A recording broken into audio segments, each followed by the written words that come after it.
Oh, I wanted to do one last thing before I get out of here. So I saw this thing. Now, this is an old video, but I think it proved something very interesting. And I saw this. The reason why it's refreshed in my timeline, I suppose, is because it if you look at this meme that they made it into, start Black History off month off right. And it's this video. If black people said the stuff white people say. So I'm going to actually play it from here so you can get the full screen of it. But it actually made me realize that I've been somewhat wrong when I've been arguing with black people about white people making them uncomfortable. And I've been correcting it as of late. I'm glad I caught it recently. But this actually made me go, oh, okay, I get it now. I get it. I have to differentiate what we're talking. I got to help. I reconfigured my argument on racism. Is that I have to help black people understand that it's a different type of white person that's making you uncomfortable. And all these little things about racism is actually coming from a certain type of white person, not all white people. So I think if we can narrow this down, it'll actually help us come to a better understanding and eventually more racial harmony. So this is basically black people saying stuff that they, I guess, if black people said the stuff white people say, I guess that's the best way to explain it. Wait a minute, you don't listen to Taylor Swift? No. Girl, I am like whiter than you.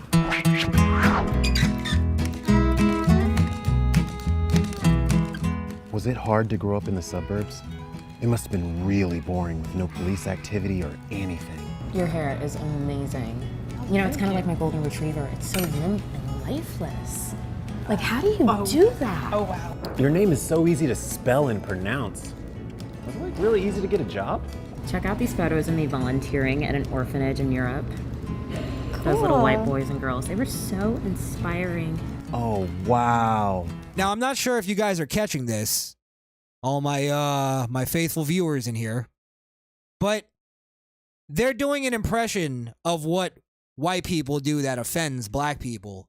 And if you notice, they're doing an impression of white liberals. Brian Bumbelow, thank you for the super chat there.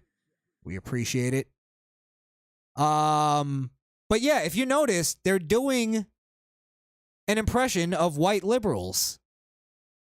So in actuality, this is a message to white liberals, but black people don't realize that you separate it. It's not just, it's not white people. It's white liberals that are racist. It's white liberals that make you uncomfortable.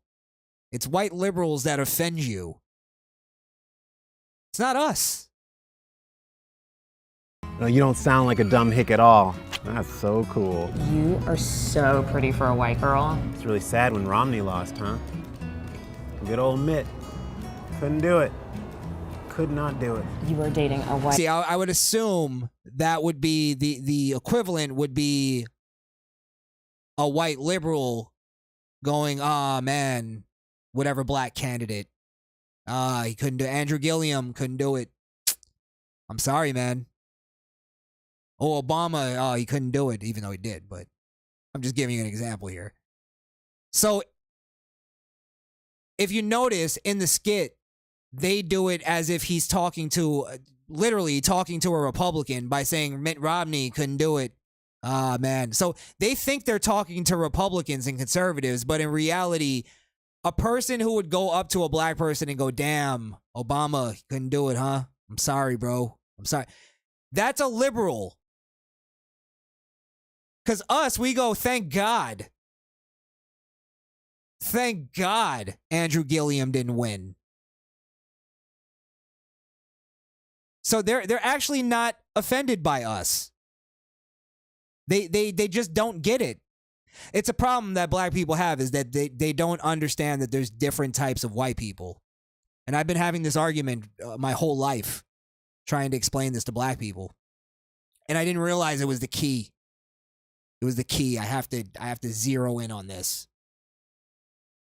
Because oddly enough, the white people they're talking about, I don't like either. So we could actually get along here. If we just realize that, if I could just convince black people that. So that's my future mission when it comes to racial arguments. White guy. Does he have like a really tiny penis? Oh, you must listen to that rural music, right? You know who you look just like. Who? Jennifer Lawrence? So we just saw Titanic. How are you dealing? I had no idea your people had it so hard. Your skin is so pale. Can I touch it? No, I was just talking And about... by the way, that's the only thing in the whole thing that I'm calling bullshit on is the skin thing. But also the hair thing. Because anytime I've ever argued with a black woman about this very specific thing, anytime a black woman will bring up racism, they'll always say that white women always touch my hair. They just walk up and touch my hair. And every time I dig a little bit deeper into that, I go, so you're telling me a white woman just walks up to you and just touches your hair? They don't ask you. Like, even if that's considered rude, they don't ask you. They just walk up and touch your, or they just touch your hair. None of them will ever admit that a white woman has ever walked up to them out of the cold blue fucking air and just touched their hair. Or even touch their hair without asking. So I'm calling bullshit on that. Any black woman that makes that as an argument. I find it hard to believe that white women are actually just touching black women's hair without asking first. And not one of them has been able to like honestly admit that to me that I've argued with. About that with my friend Jeremy. He's white too. So. I don't even think of you as white. I don't. I really don't. Wow. So you have to wear sunscreen? That is so crazy. Hey, I'm from out of town. Can you help me find some meth? Well, let's be real. I mean, the sunscreen thing.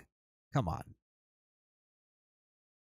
Like, if you always wear sunscreen, I don't really wear sunscreen, but if you always wear sunscreen and then somebody doesn't have to, you might go, oh, wow, interesting.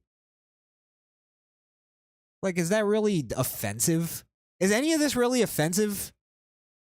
I don't know. I'm not offended as a white person hearing that. I'm more of like, wow, white people really do that? And then, like I said, it's again, white liberals, really rich white liberals. It's kind of like, it made me think, it flashed me back to that little video during the George Floyd riots where all the celebrities got together and did the thing where they go, I take responsibility. I take responsibility for the racism. And then they all like, it was like they all were having this epiphany. Like, oh wow. And that's the thing is they're all having the epiphany.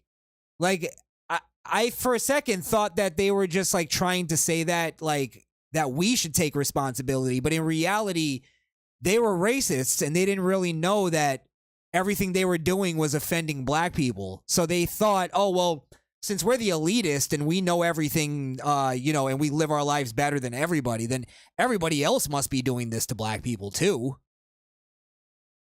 So now we have to make a PSA because everybody does what we do. And everybody acts like elitist pricks the way we do. So now we have to make a PSA to tell people like, oh, look, you're not supposed to pet a black person.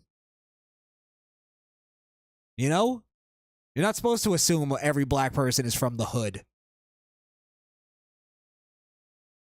And it's like, and then conservatives were like, yeah, we know that. We actually talk to black people. We work with black people. We're blue collar motherfuckers.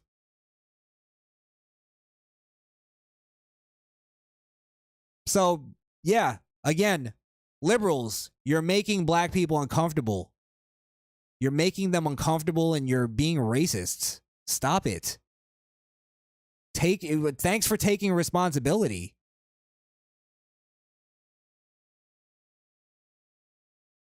And also, I think it was them thinking like, oh well, I mean, I don't want to just take responsibility. So let's not make it an individual thing. Like we all have to take responsibility. It's like somebody showing up late for work every day, and then the boss says, "Hey, you need to show up on time," and he goes, "Well, we all need to show up on time."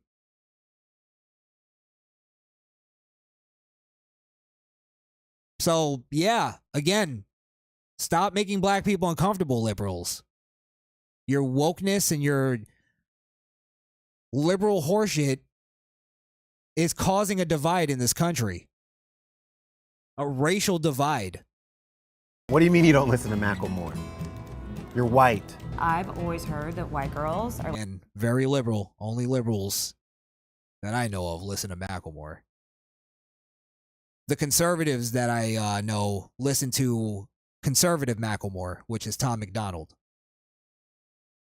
like super boring in bed. Oh, hey. Yo, What's what's up, my crack? Whoa.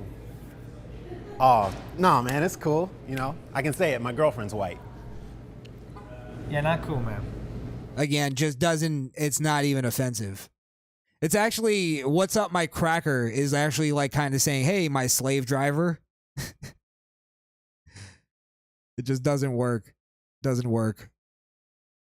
This whole thing doesn't work because nothing they did was offensive to, like, we were like, I watched this and was like, oh, all right. Other than the obviously exaggerated shit. But I listened to that and I was like, wow, that was like a nice series of icebreakers.